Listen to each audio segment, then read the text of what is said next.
तो आप भी जाट हैं? सबसे पहले तो मैं आपका स्वागत करता हूं अपने क्षेत्र में, रंजन साहब। मेरा नाम जितेंद्र जैन है। अरे हम ये जैन तो सबसे कम है। सबसे कम है। मैं तो दरअसल आरक्षण और जातियां ये शिकार करती हैं। आरक्षण ने हमेशा शिकार की है शिक्षित शिक्षा का और योग्यताओं का। तो मैं तो इसके पूर्णतः विरोध में हूँ। जातिगत जनगणना नहीं होनी चाहिए। पहले ही हमारा जनाधार बहुत कम है। सुरक्षा की भावना, हम जाटलैंड में रहते हैं तो और ज़्यादा असुरक्षित महसूस करेंगे हम।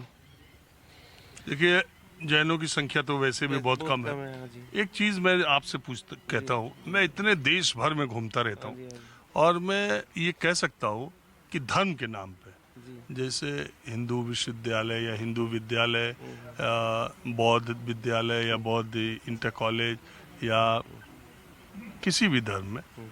या खालसा इंटर कॉलेज या खालसा, जी। जी। पूरे देश में सर्वाधिक इंटर कॉलेज या इंस्टीट्यूशंस मैंने जो देखे हैं वो Jain inter college, Jain degree college, जी। एसडी जैन जी। हॉस्टल, जी। ये तमाम जगह मैंने, आप बिहार में जाइए, आपको कई जिलों में जी। इंटर कॉलेज सब जैनों के कॉलेज, और देश के अलग अलग इलाकों में। इवन मुलायम सिंह यादव भी जैनी इंटर कॉलेज में पढ़ाते थे। जी। तो जैनियों ने इस देश की शिक्षा व्यवस्था में एक बड़ा योगदान दिया है।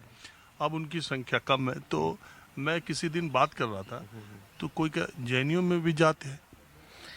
जैनी जैन जो शब्द है ये एक जीवन शैली है। जैन धर्म नहीं है।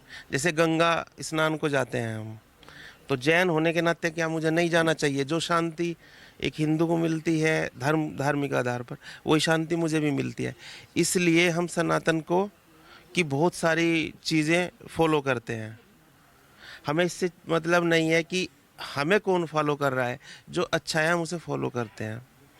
और भगवान महावीर स्वामी जी के प्रवचनों से, उनके उपदेशों से, उनकी देशना से हमें ये शिक्षा मिलती है कि सेवा भाव, अहिंसा, परमो धर्म, ये हमारे दिल में है और वो ये तो हमारे देखिए, व्यवहार में है। जैन धर्म मैंने पढ़ा है, हाँ, वो वो हमारे सब व्यवहार में मुझे भी है। मालूम है।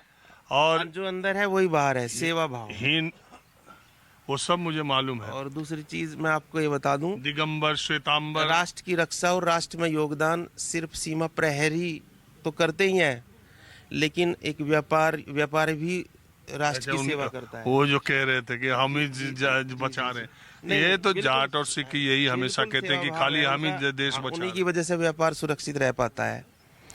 तो हमारा भी योगदान है इस देश में, भले ही हमारी हैं। अरे जनसंख्या कम है। 100% है, ठीक है ऑब्वियस सी जी। बात। तो हमारे सवाल से जी। आप थोड़ा सा इतर हो गए। अच्छा चूंकि अच्छा। मैं आपसे जैसे आया, मेरा नाम राजीव हाँ रंजन है। जी जी, मैं, सुनते हैं आपको। अच्छा, जी। बहुत शुक्रिया। जब जातिगत जनगणना 6-8 महीने बाद जब भी होगी, हम्म। तो मैं अगर जातिगत जनगणना करने आपके पास आया, मैंने आपसे पूछा आपका नाम, हाँ जी। जितेंद्र।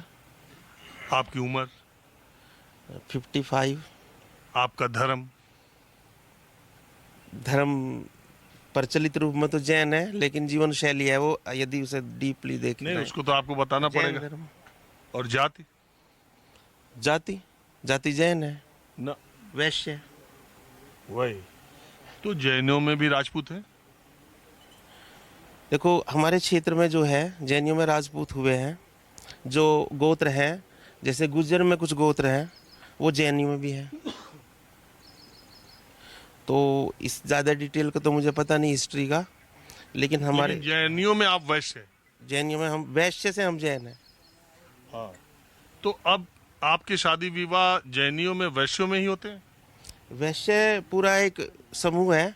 उसमें से किसी न किन्होंने सनातन धर्म को फॉलो कर लिया, किसी ने जैन किसी को? ने जैन धर्म शैली अपना ली, जैन जीवन शैली अपना ली। तो उन दोनों में शादी होती है?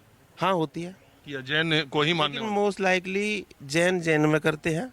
वो कम चांसेस है, लेकिन दोनों सभी एक दूसरे को मान सम्मान की दृष्टि से देखते हैं। कोई विरोधाभास इसमें तो नहीं है। मान लीजिए जाति जनगणना जब होगी और आपसे पूछा जाएगा, हाँ जी। तो उसमें आपको वैश्य कैटेगरी में माना जाएगा। हाँ जी। धर्म तो आपका जैन माना जाएगा, लेकिन जाति में आप वैश्य ट्रीट हाँ किए जी। हाँ जाएंगे, जी। है कि नहीं? हाँ जी। हाँ जी। तो टेक्निकली यदि देखा जाए इसे। हाँ, तो इसमें सारे आप बताएं कुछ नए लोगों की इस पे क्या राय है? जाति जनगणना से ज़्यादातर तो यही है समझ में आ रहा कि हमारे क्षेत्र को तो जो जाट क्षेत्र है ये, इसमें तो यही महसूस होता है कि भाई हमें तो कोई इतना बड़ा लाभ नहीं इसका। तो अभी तक कौन सा लाभ? हाँ, पहले भी लाभ नहीं था, अभी भी लाभ नहीं है, लेकिन ये है कि भाई चलो ठीक है, राजनीतिक लाभ है लोगों को। मैं ये कह रहा पहले जो जाट आरक्षण की मांग करते थे हरियाणा में यहाँ हुआ, इस जातिगत जनगणना आने से उनके आरक्षण की मांग को धक्का लगेगा क्या?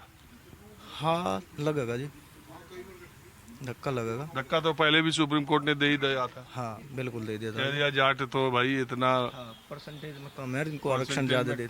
है भी तो पैसे रुपए खेती बाड़ी सब में सब ठीक चीज़ है, हाँ सब चीज़ में ठीक है, संपन्न है एक तरह से ये कहा है। जाए। यही आधार तो हमको लगता है देश में दूसरे लोगों के लिए भी होगा। किसी भी जाति के हो अगर वो संपन्न है तो उनको आरक्षण नहीं मिलेगा। जो गरीब है, जो सामाजिक आर्थिक स्थिति से कमजोर है, उन्हीं को तो मिलेगा।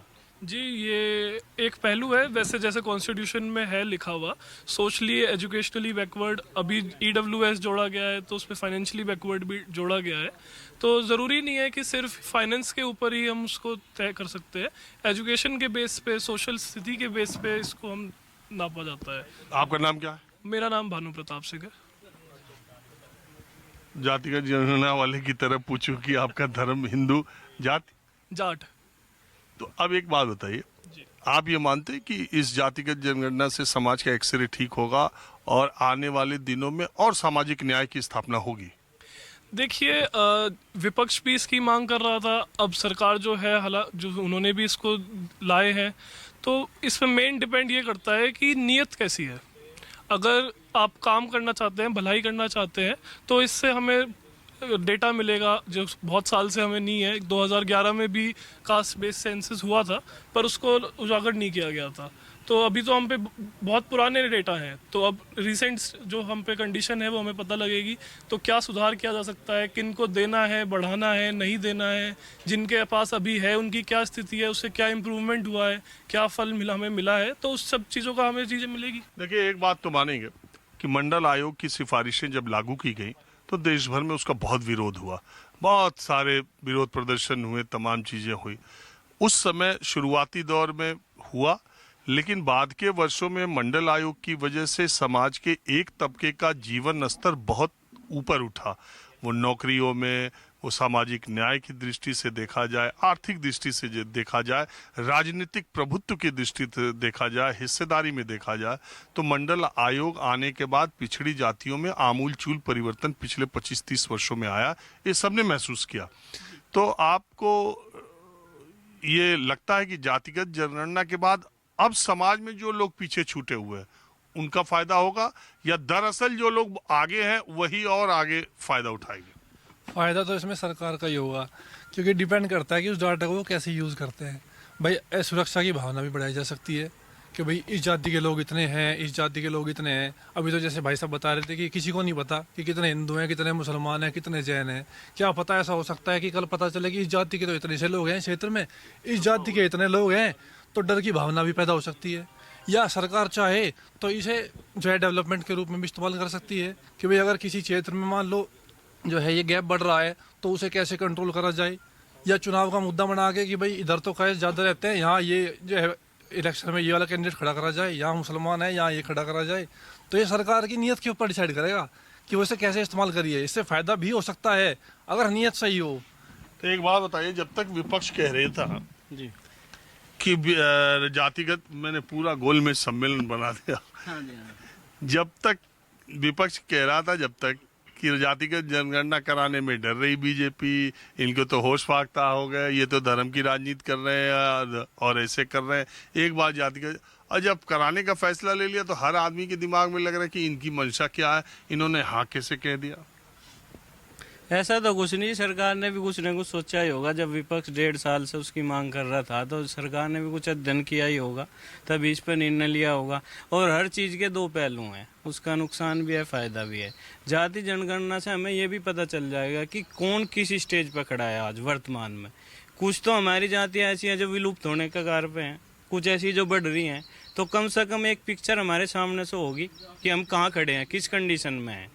तो सरकार जिस मतलब डाटा लेने के बाद उसे कैसे यूज करती है, लोकतंत्र है, उसे वोट के लिए यूज करती है या प्रोग्रेस के लिए यूज करती है, सब सरकार आपको पर क्या depend लगता है ये सरकारें वोट बैंक के लिए करती हैं कि प्रोग्रेस के लिए? नहीं, मेन तो पहला आजकल अगर निसंकोच होकर कहा जाए तो मेन तो उद्देश्य इनका वोट बैंक ही होता है। अगर यथार्थवादिता के हिसाब से चलते तो शायद अभी तक हर आदमी को आरक्षण मिल गया होता। जब एक बाप आरक्षण लेकर आईएएस बन गया तो शायद उसके बच्चों को आरक्षण की आवश्यकता नहीं है। जब एक आईएएस हो गया ऑलरेडी या एक क्लर्क बन गया, नहीं तो क्रीमी तो ओबीसीज में है। नहीं जैसे एससी वगैरह में तो नहीं है शायद मेरे ख्याल से, तो वहाँ भी तो वो चीज़ लागू हो। तो जो जो बेचारे उनमें भी जो कुछ आगे आगे वही आगे बढ़ते जा रहे, बाकी वहीं बेचारे जहाँ थे वहीं उसी हालत में है। तो जब तक इसका एक सही क्राइटेरिया ना क्लियर हो, दूसरा अभी इसका जातीय जनगणना का मेन प्रारूप क्या लेकर आएंगे, क्या इनका उद्देश्य होगा, क्या किस तरीके से उसे ये डिवाइड करेंगे, वो तो कुछ क्लियर है नहीं अभी कुछ। अच्छा एक बात होता है, गांव देहात में जातिगत जनगणना को लेके ज्यादा चर्चा है ये पहलगाम हमले को। अब तो वर्तमान में तो पहलगाम हमले को लेके है जी। अभी जातिगत आ नहीं रहा उतना चर्चा में। नहीं, अब जातिगत ना सोशल मीडिया के माध्यम से, मीडिया के माध्यम से आ ही जाएगा बस। तो लोगों के समझ में क्या आ रहा है जातिगत जनगणना को लेकर? लोगों को समझ में तो पहले तो भाजपा की नीति नहीं समझ पाते लोग बाग कि भाजपा किस नीति से क्या कार्य करा रही, भाई कराने का मकसद क्या है। वही बात है, मैं भाई साहब की बात से सहमत हूँ कि जातिगत जनगणना कराने का उद्देश्य क्या है हमारा। भाजपा का एक राष्ट्रवाद भी चले और उसके साथ साथ जातिगत जनगणना भी चले, तो राष्ट्रवाद के साथ साथ जाति में बांटना, जातिगत भेदभाव और ज्यादा अरे बढ़ेगा। तो उससे ये घटेगा। भाजपा का भाई, ये बात तो देखो ईमानदारी की बात, ये भाजपा का तो मुद्दा था नहीं। ये तो राहुल गांधी, तेजस्वी, मुलायम, लालू, ये तो इतने साल शरद यादव, गोपीनाथ मुंडे, बैकवर्ड पॉलिटिक्स करने वाले तमाम नेताओं ने समय समय पर इसकी बात की। अब फैसला ले लिया मोदी जी ने, तो कह रहे कि इनकी मंशा कुछ समझ ही नहीं आ रही क्या कर रहे हैं। मोदी जी के सामने तो और भी मांगे रखी जा रही है बहुत ज्यादा। 15 साल मोदी जी के शासन को होने जा रहे हैं। जनसंख्या नियंत्रण का मुद्दा सबसे पहले उठता आ रहा।